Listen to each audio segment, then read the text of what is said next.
It's been 5 years in the making. Lacy Hawkins, congratulations! Speed Rack's just like any night behind the bar. It could be 500 people staring at you from a crowd, 4 prestigious judges on stage, or it could be 4 deep at your bar on a Thursday night and 20 people just walked in. Before you start making drinks fast, you have to start making them well.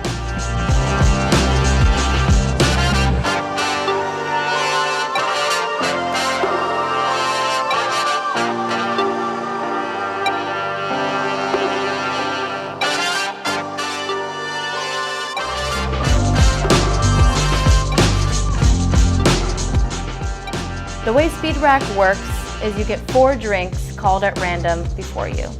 I'm going to organize my well to make a Bensonhurst, a penicillin, a kamikaze, and a Clover Club.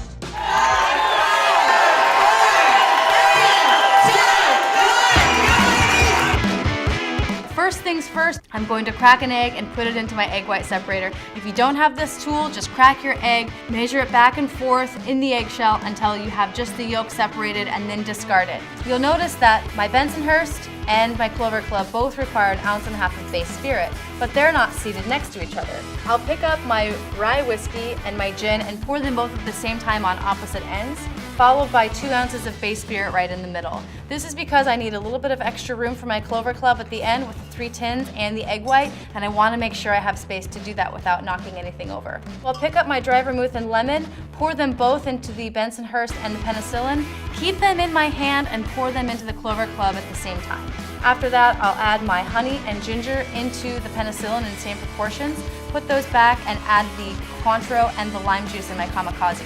This is where things can get a little bit technical. I'm going to use a jigger for my raspberry because the raspberry syrup is thick and I don't know how fast it's coming out. It's important that the Clover Club has a nice, bright, fruity flavor and especially that the color is a light pink. At that point, I'll put the raspberry back, I'll drop off the jigger and grab my Chinar. I'll jigger my Chinar followed by jiggering my maraschino for my Bensonhurst, at which point I can turn over this jigger and add a little bit of peaty scotch to go on top of my penicillin. After I've built all of my drinks, I will pour my cocktail into the egg white, dry shake it, which is important for emulsification. I can shake and stir here.